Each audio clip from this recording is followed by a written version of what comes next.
Lors de ma vidéo bilan livresque de l'année 2018, je vous avais parlé brièvement de mon envie de garder des traces de mes lectures et je vous avais expliqué que moi je le faisais par le biais d'un carnet, donc d'un bullet journal. J'avais envie d'approfondir un peu plus ce sujet par le biais de cette vidéo, donc je vais essayer de vous expliquer un peu l'intérêt d'avoir des traces de lecture. Je vais vous montrer comment moi je procède et peut-être même commencer des pages avec vous.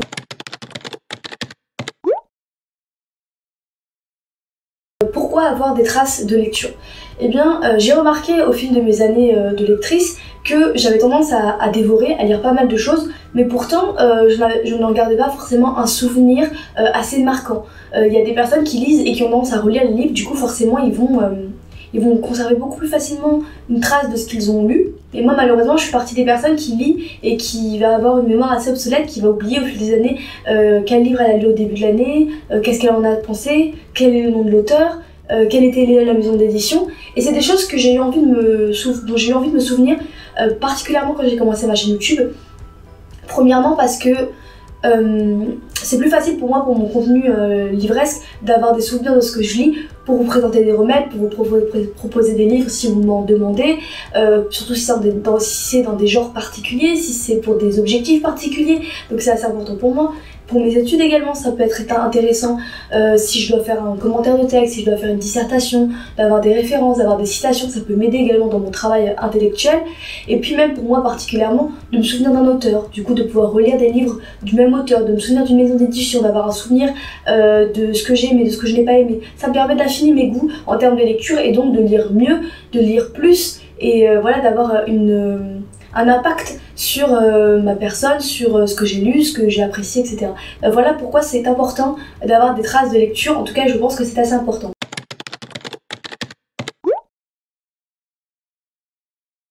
Il y a plusieurs manières de conserver ces traces de lecture.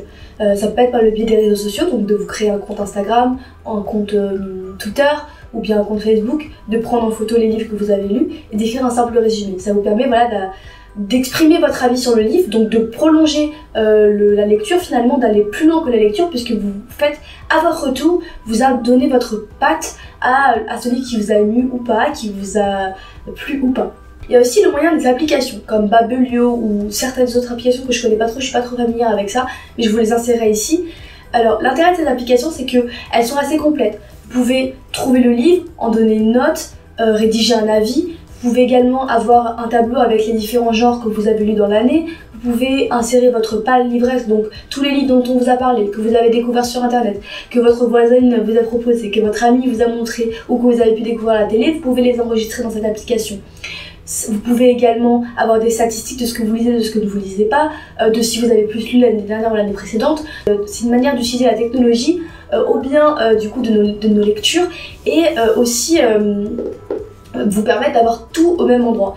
Moi personnellement, je n'ai pas choisi cette manière-là parce que c'est complet, mais parfois je trouve qu'il y a trop de choses. Et ce que moi j'ai aimé dans le format papier, c'est que c'est à moi de sélectionner les pages que j'ai envie de montrer, les pages auxquelles j'ai envie de donner de l'importance, les choses que j'ai envie de mettre en avant pour moi et ce qui me correspond le plus et ne pas me perdre dans des pages et des statistiques qui finalement ne correspondront pas aux besoins que j'ai dans mon objectif de garder des traces de lecture.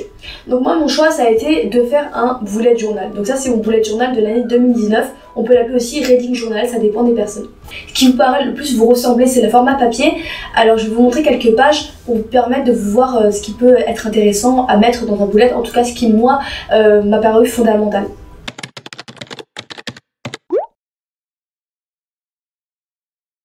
Donc ça fait 3 mois que je tiens mon bullet journal, là on est au mois de mars donc c'est mon 3e mois. Il y a des choses que j'ai rajoutées au fur et à mesure, c'est ça qui est intéressant aussi avec le reading journal, c'est que vous pouvez rajouter au fil de votre utilisation du carnet ce qui vous paraît nécessaire ou enlever ce qui vous le paraît moins.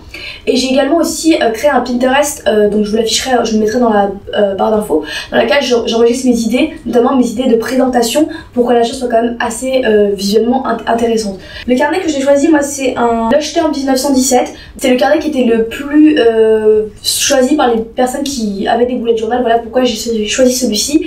Avant, j'en avais un autre qui était aligné tout simplement, mais en fait, les lignes gâcher en fait mon travail artistique sur mon boulette, et en plus le format, le papier, etc. n'était pas forcément le plus adéquat.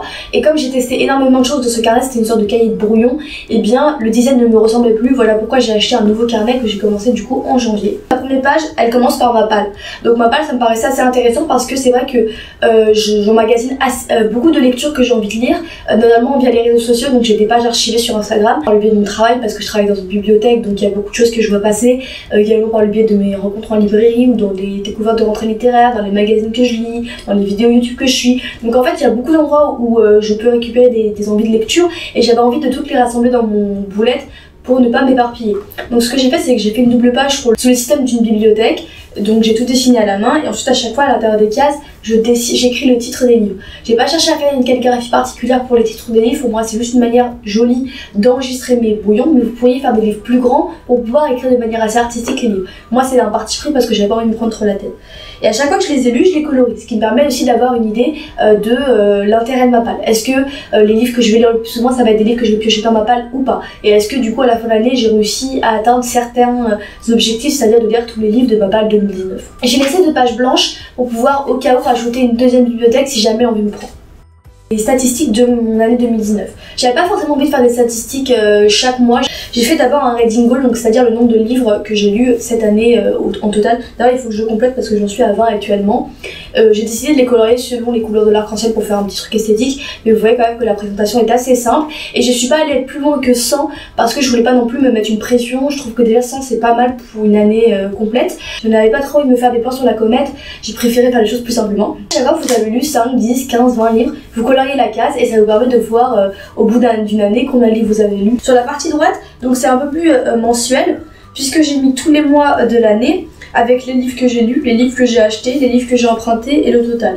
Alors peut-être qu'à refaire j'aurais pas mis les livres empruntés parce que c'est vrai que je pense pas forcément à noter à chaque fois que j'emprunte des livres ce que j'emprunte, et j'ai pas accès sur mon compte de bibliothèque à mon historique dans ce que j'ai lu, donc parfois j'oublie un peu de le faire et du coup je note pas. Mais ça permet aussi de voir au fil des mois qu'est-ce que vous lisez le plus ou pas, et de vous dire par exemple le mois de janvier c'est le mois où j'ai déménagé, donc oui là j'ai pas beaucoup lu. Par contre le mois de février c'est le mois où j'ai repris mon travail, j'ai commencé à travailler dans une librairie, donc là j'ai plus lu. Ce mois-ci c'était le mois des festivals, donc j'ai eu l'occasion de rencontrer pas mal de personnes et j'ai rajouté plus de choses à Mappal. Donc voilà, peut-être d'ailleurs que ça aurait pu être intéressant le nombre de livres que j'ai rajouté à Mappal pour voir en fonction de mes découvertes, de mes rencontres, etc. Qu'est-ce qui m'influence dans mes lectures et dans ce que je lis, dans ce que je lis pas. Vous pouvez également aussi rajouter une statistique du nombre de livres de poésie que vous avez lus, du nombre de BD, du nombre de mangas, du nombre de romans, de polars, etc. pour vous rendre compte de ce que vous lisez le plus et de ce que vous lisez le moins. Ça peut être intéressant par exemple si vous avez envie pour l'année suivante d'être un peu plus homogène et de vous dire bon cette année j'ai lu pas mal de romans, peut-être que je vais me mettre au polar parce que j'en lis pas assez, ah j'ai lu que 2 livres de poésie, peut-être qu'il faudrait que je m'intéresse un peu plus. Et donc à ce moment là voilà de piocher par exemple dans votre palle, de vous dire qu'est-ce que j'ai mis comme livre poésie dans ma palle de 2019, peut-être qu'en 2020 je vais pouvoir en trouver d'autres, etc. Donc voilà, c'est un peu l'intérêt des statistiques, c'est de vous dire qu'est-ce que j'ai lu, qu'est-ce que j'ai pas lu, comment le lire mieux, etc. C'est vraiment c'est pas forcément de professionnaliser votre façon de lire, mais de vous prendre conscience de ce que vous lisez, combien de temps vous lisez, combien de fois par mois vous lisez, est-ce qu'il y a des choses qui vous influencent plus ou moins dans votre lecture. Ensuite on est sur le mois de janvier. Chaque mois je fais une double page, sur la droite je mets du coup le nom du mois avec un petit sticker, etc. Donc c'est des choses que j'ai tout acheté sur AliExpress ou sur Amazon. Je vous mettrai également les liens en barre d'infos si ça vous intéresse de retrouver le même type d'article. Donc sur le mois droit, vous voyez, j'écris juste le mois, donc rien de très compliqué, avec l'année, un petit sticker, etc. Et sur la gauche, je fais un reading tracker. Donc ça, je trouve ça hyper intéressant de le faire. C'est assez simple, donc vous voyez, ces 2 collages, je le fais pas de manière très compliquée. Et pourquoi je fais ça? Parce que ça me permet de voir, en fonction des jours, quand est-ce que je lis plus, quand est-ce que je lis moins, est-ce qu'il y a des moments où j'ai eu des baisses. Et dans les mois suivants, j'ai rajouté d'autres couleurs pour voir si les jours où je ne lisais pas, pourquoi je ne lisais pas. Est-ce que c'est parce que je travaille sur mes vidéos YouTube? Est-ce que c'est parce que je travaillais? Est-ce que c'est parce que j'étais en vacances, etc. Pour voir en fait qu'est-ce qui m'influence dans ma lecture et qu'est-ce qui fait que je lis plus ou moins. Ça vous permet de vous rendre compte que vous avez tendance à plus lire le début de semaine et peut-être moins en fin de semaine. Et pourquoi? Parce que vous êtes sortis, parce que vous travaillez, etc. Et du coup, à ce moment-là, comme vous voyez sur le mois comment vous lisez moins, ça vous permet d'organiser vos semaines en fonction de ça et de vous dire j'ai tendance à lire plus en début de semaine, donc à ce moment-là, ce que je vais faire, c'est que je vais me placer des heures un peu plus creuses en début de semaine pour pouvoir lire, et du coup, ça sera plus facile pour moi de m'entraîner dans ce système de lecture-là. Donc là on arrive à la partie la plus intéressante selon moi, donc c'est-à-dire les revues. Donc moi j'ai choisi ce format assez simple. Au début j'avais commencé par un format un peu plus compliqué sur mon ancien reading journal, peut-être que je vous l'insérerai là dans un des plans.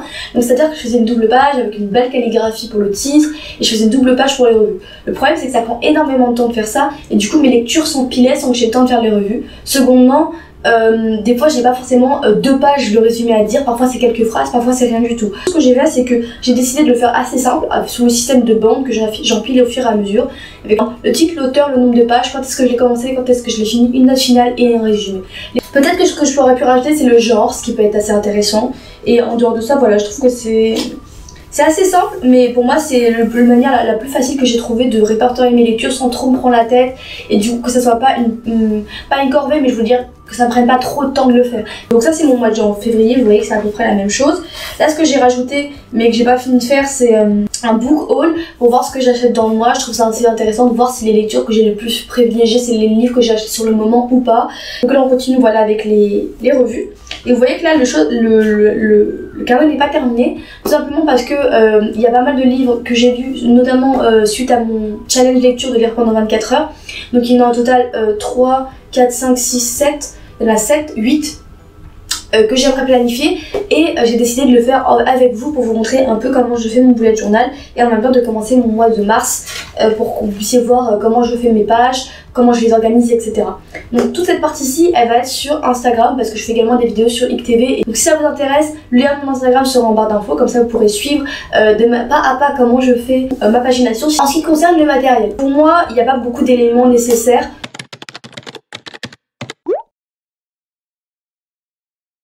J'ai donc le carnet, c'est un peu primordial, une règle. Les stylos que j'utilise beaucoup, moi, ce sont des Muji à la pointe 0,5, donc vous pouvez les trouver dans n'importe quel magasin Muji ou bien sur Amazon. Pour ceux aussi qui aiment bien les pointes fines, il y a les stylos de chez Friction qui sont assez intéressants parce que du coup vous pouvez gommer si vous avez tendance à être un peu maladroit. La pointe elle est en 0,5, ce qui fait que c'est assez fin et que pareil c'est assez précis. Et de manière générale, la pointe 0,5 c'est ce que je trouve le mieux pour tracer quand vous faites des boulettes. Et si vous voulez faire des effets un peu de matière, des effets de profondeur ou pour des titres, un feutre c'est pas mal aussi. J'utilise énormément de surligneurs et mes préférés ce sont les zébras. Donc ils sont comme ceci. Ce qui est intéressant c'est qu'il y a une pointe fine et également une pointe du coup surligneur qui est en biseau, bon un large jeu de couleurs dans des tons plutôt pastel, donc pas criard comme les stabilo qu'on peut retrouver, et les pointes sont plus précises qu'une pointe stabilo normale. C'est pour ça que je privilégie ceci. Après ce que vous pouvez également acheter pour vous faciliter la tâche, ce sont des pochoirs avec pas mal de formats, de dessins, etc.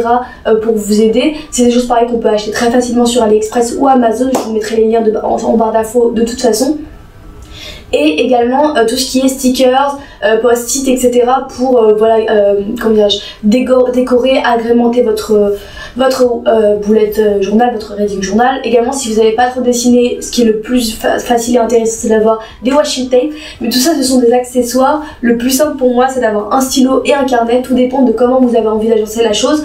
Je pense quand même qu'un carnet bien agencé et joliment décoré peut vous donner envie de encore plus de participer à ces traces de lecture, mais bien évidemment ce n'est pas fondamental, même un carnet très simple de brouillon peut vous suffire pour faire ce genre de choses. Donc voilà, c'est tout pour ma vidéo traces de lecture. J'espère qu'elle vous a plu, j'espère qu'elle vous a inspiré, qu'elle vous a donné envie de vous plonger un peu dans cet univers livresque d'une autre manière que par la lecture. N'hésitez pas à mettre en commentaire si vous êtes un adepte du reading journal ou bien des applications ou bien des réseaux sociaux, votre compte Instagram, votre compte Facebook par exemple, les applications que vous utilisez ou bien les pages que vous aimez mettre dans votre reading journal, ça peut être intéressant pour tout le monde, ou bien par exemple le matériel que vous utilisez si vous avez vraiment tendance à faire des choses un peu plus artistiques. Si vous avez envie de voir comment moi je compose mon reading journal, comment je le compose, n'hésitez pas à aller voir ma vidéo sur Instagram qui sera postée normalement le même jour, voire la semaine suivante.